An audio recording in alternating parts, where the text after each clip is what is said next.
Mexico के east में हजारों मील पर फैला एक ऐसा घना जंगल है जहां दूर दूर तक सिर्फ पेड़ ही पेड़ नजर आते हैं। इस घने जंगल के बीचों बीच एक ऐसा पड़ाव है जहां पत्थरों के बीच में से एक छोटा रास्ता जमीन की गहराइयों में जाता है। रिसर्चर्स की एक टीम ने इस कारनुमा टनल के अंदर जाने का फैसला किया। उनका ये मानना था कि इस केव के अंदर कुछ न कुछ एबनॉर्मल जरूर है, क्योंकि ये रास्ता काफी तंग और काले अंधेरों में डूबा हुआ था। इसी वजह से इसके अंदर बगैर प्रोफेशनल इक्विपमेंट के जाना खतरे से खाली नहीं था। अगले कई घंटों की मेहनत के बाद आर्कियोलॉजिस्ट अब 230 फीट नीचे इस केव के बॉटम तक पहुंच चुके थे। पहले तो उनको यहाँ कुछ खास देखने को नहीं मिला, लेकिन फिर अचानक उनकी नज़र एक सीक्रेट चैम्बर पर पड़ी, जिसकी एंट्रेंस को पत्थर रखकर बंद किया गया था। लेकिन सवाल ये है कि इस वीरान जंगल में जमीन से 230 फीट नीचे केव के बॉटम पर ये रहस्यमय चैम्बर आखिर किसका था और इसको कब और क्यों बंद किया गया था, तो जानेंगे आज के इस वीडियो में। बस बने रहिए वीडियो के एंड तक मेरे साथ। तो हेलो गाइस, मैं हूँ आपका होस्ट रिवीजन दोस्तों, मैक्सिको के ईस्ट में मौजूद ये घना जंगल तकरीबन 30 लाख स्क्वायर किलोमीटर के एरिया पर फैला हुआ है। पेड़ों के इस समंदर के साए तले माया सिविलाइजेशन की खोई हुई दुनिया के राज आज भी छुपे हुए हैं। पास्ट में हजारों साल तक ये पूरा जंगल माया सिविलाइजेशन के होल्ड में हुआ करता था, जहां उन्होंने अपने कई शहर आबाद कर रखे थे। इस सिविलाइजेशन के लोग काफी स्किल्ड माने जाते थे, क्योंकि उन्होंने एंशिएंट इजिप्शियंस की तरह अपने शहरों में पिरामिड्स भी बना रखे थे। और इसके साथ साथ ये लोग agriculture, pottery, hieroglyph writing, calendar making, mathematics और आर्किटेक्चर आर्ट वर्क में हद से ज़्यादा रुचि रखते थे। एक्सपर्ट्स का मानना है कि एंशिएंट मायान्स ने इस एरिया में टोटल 60 शहर बना रखे थे, जहाँ बड़े बड़े महल, पिरामिड्स और टेम्पल्स बनाए गए थे। इनकी हर सिटी का अलग किंग हुआ करता था, जिसको मायान्स अपना गॉड मानते थे। जिनमें कुछ शहरों की बिल्डिंग्स आज भी सही सलामत खड़ी हैं और इनको डेली टूरिस्ट की बड़ी तादाद भी विजिट करने आती है। लेकिन इस घने जंगल में जहां प्रॉपर कोई रोड नेटवर्क भी नहीं है, इसके अंदर हजारों साल पहले बसने वाली माया सिविलाइजेशन के राज पूरे शहर और कई स्ट्रक्चर्स भी छुपे हुए हैं। कुछ जमीन के अंदर धस चुके हैं तो कुछ को पेड़ों के साए ने इंसानी आंखों से ओझल कर रखा है। लेकिन मॉडर्न टेक्नोलॉजी के इस्तेमाल से हिडन मायान सिटीज और उनके स्ट्रक्चर्स को ढूंढा जाने लगा है।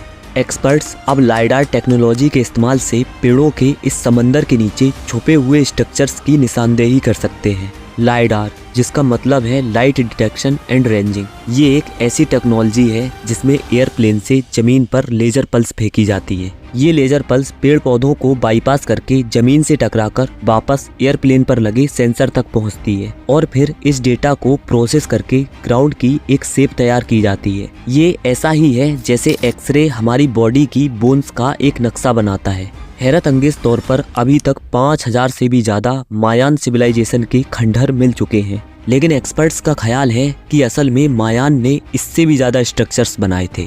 ये सवाल इतना जरूरी नहीं है कि मायान्स ने हजारों साल पहले कितने स्ट्रक्चर्स बनाए थे, बल्कि असल मिस्ट्री तो ये है कि इतनी भारी पॉपुलेशन वाले पूरे के पूरे शहर छोड़कर मायान्स आखिर कहाँ गायब हो गए। क्या उनको जमीन निगल गई या आसमान उन पर फट पड़ा?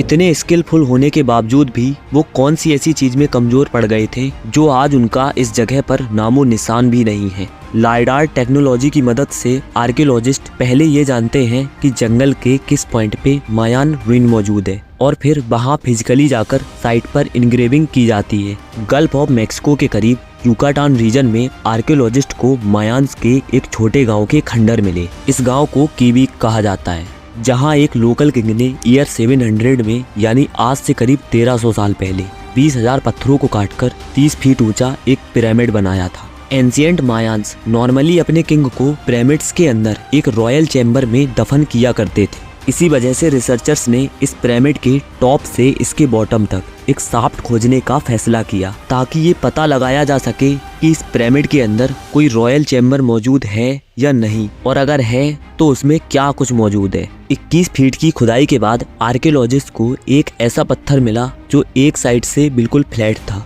ये पत्थर दूसरों से काफी अलग था, क्योंकि इस शेप के पत्थर पिरामिड्स बनाने के लिए नहीं, बल्कि मायान्स किसी रूम की छत को सपोर्ट देने के लिए बनाया करते थे, जैसा कि इस स्ट्रक्चर की सीलिंग पर देखा जा सकता है। ये खास पत्थर इस बात की निशानी थी कि इस पिरामिड के अंदर भी कोई टॉम्ब बनाया गया था। कड़ी मशक्कत के बाद आखिर वो चीज मिल ही गई जिसकी तलाश थी। हैरत अंगेज तौर पे पिरामिड की बेसमेंट पर कमरे की फाउंडेशन और कुछ स्टेयर्स देखी गई। इसके साथ साथ मलबे में से और कुछ तो खास ना मिल सका, लेकिन मिट्टी के बर्तन का एक टूटा हुआ हिस्सा जरूर मिला। इस छोटे से पॉटरी के टुकड़े ने आर्कियोलॉजिस्ट को कुछ सवालों में उलझाकर जरूर रख दिया। रेडियो कार्बन डेटिंग के जरिए इस पॉटरी के हिस्से की एज मालूम की गई तो ये तकरीबन ईयर 500 में बनाया गया था, यानी आज से करीब 1500 साल पहले। हैरान करने वाली बात तो ये थी कि पिरामिड खुद तो 1200 साल पहले बना था, लेकिन ये पॉटरी का टुकड़ा पिरामिड से भी 300 साल पहले बनाया गया था। और आर्कियोलॉजिस्ट की नज़र में ये किसी भी सूरत पॉसिबल नहीं है। ऐसा क्यों पॉसिबल नहीं है, ये जानने के लिए हमें हिस्ट्री का रुख करना पड़ेगा। इतिहास से ये मालूम पड़ता है कि युकाटान का ये हिस्सा नॉर्दर्न माया में सोमार किया जाता था और ईयर 500 में जब पिरामिड के अंदर का ये चैम्बर बनाया गया था तब मायंस यहाँ आए ही नहीं थे। तो अब सवाल ये खड़ा हुआ कि मायंस ने ये रॉयल चैम्बर नहीं बनाया था तो आखिर किसने बनाया था। इसका सवाल जानने के लिए पिरामिड रूइन के आसपास जंगल का मुआयना किया गया, इस उम्मीद से कि शायद इनको कोई खास इन्फॉर्मेशन मिल सके। पिरामिड साइट से 15 किलोमीटर दूर कुछ झाड़ियों के आसपास एक केव का रास्ता दिखाई दिया। केव की एंट्रेंस काफी तंग थी और इसके अंदर जाना खतरे से खाली नहीं था। इसी वजह से प्रोफेशनल इक्विपमेंट का इस्तेमाल किया गया और 2 से 3 केव एक्सपर्ट को इस केव के अंदर भेजा गया। कई घंटों की मेहनत के बाद एक्सपर्ट जमीन से 230 फीट नीचे केव के बॉटम पर पहुंच चुके थे, जहां हैरत अंगेज तौर पर एक सीक्रेट चैम्बर का रास्ता दिखाई दिया और इस चैम्बर की एंट्रेंस को एक पत्थर रखकर बंद किया गया था। जब चैम्बर की एंट्रेंस को खोला गया तो अंदर वो कुछ देखने को मिला जो किसी के बहमो गुमान में भी नहीं था। जी हाँ, जमीन से 230 फीट नीचे केव के इस सीक्रेट चैम्बर में बहुत सारी इस्तेमाल हो चुकी फायर टॉर्चेस पड़ी हुई देखी गई, जिनको कदीम दौर में रोशनी के लिए जलाया जाता था। फायर टॉर्चेस के अलावा यहाँ बड़ी तादाद में मिट्टी के टूटे हुए बर्तन भी मिले। ये पॉट्स के टुकड़े वैसे ही थे जैसे 15 किलोमीटर दूर पिरामिड की बेसमेंट में एक टुकड़ा मिला था। ऐसा मालूम होता था कि ये जगह किसी दौर में कोई इबादत गाह हुआ करती थी, जहाँ लोग कोई विश पूरी करने के लिए यहाँ आकर पॉट्स तोड़ा करते थे। इनमें से कुछ पॉट्स के पीसेस को दोबारा जोड़ने की कोशिश की गई तो हैरत अंगेज तौर पर एक और हकीकत खुलकर सामने आ गई। ये नोटिस किया गया कि पीसेस जोड़ने पर पॉट पूरा कभी भी कंप्लीट नहीं होता था, बल्कि इसमें एक पीस हमेशा शॉर्ट पड़ जाता था। ये अजीब रहस्य किसी को भी समझ नहीं आया कि यहाँ तोड़े जाने वाले तमाम पॉट्स का एक पीस मिसिंग क्यों है। आर्कियोलॉजिस्ट का शक था कि ये लोग यहाँ पॉट्स को तोड़ते तो थे, लेकिन उसका एक हिस्सा शायद अपने साथ ले जाते थे और उसको अपने घर के अंदर रखते थे।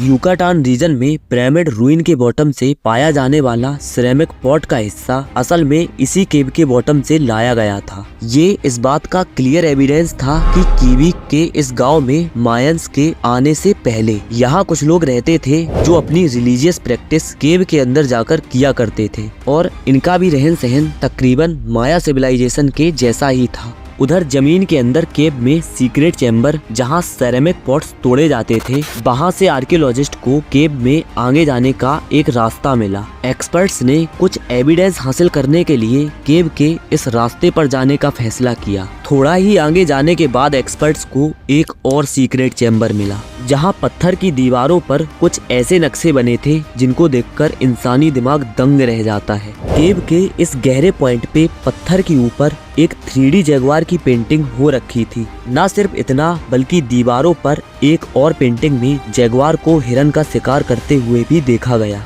एक्सपर्ट जिन्होंने पहले भी दूसरी माया केव्स में पेंटिंग्स देख रखी थी, ऐसी पेंटिंग्स वो अपनी लाइफ में पहली बार देख रहे थे। इन कलाओं का जब डिटेल्ड एनालिसिस किया गया तो ये मालूम पड़ा कि ये ईयर 100 में बनाई गई थी, यानी आज से करीब 2200 साल पहले। अब इस नए एविडेंस से एक बात तो साबित हो चुकी थी कि कीवी के इस गांव में साउथ से मायंस के आने से पहले भी एक सिविलाइजेशन रहती थी। उनका रहन सहन और कल्चर लगभग मायंस के जैसा ही था और यही रीजन था जिसके वजह से एक्सपर्ट्स ने इनको क्लासी मायंस का नाम दिया। इतनी बड़ी पॉपुलेशन और हजारों स्ट्रक्चर्स बनाने वाले मायंस के साथ आखिर ऐसा क्या हुआ था जो वो अपना सब कुछ छोड़कर यहाँ से जाने पर मजबूर हो गए और फिर कभी लौटकर नहीं आए। ये सवाल आज भी एक मिस्ट्री बना हुआ है। तो दोस्तों आज के इस वीडियो में बस इतना ही, और कैसा लगा वीडियो हमें कमेंट करके जरूर बताएं। तो मिलते हैं किसी नेक्स्ट वीडियो में, तब तक के लिए जय हिंद।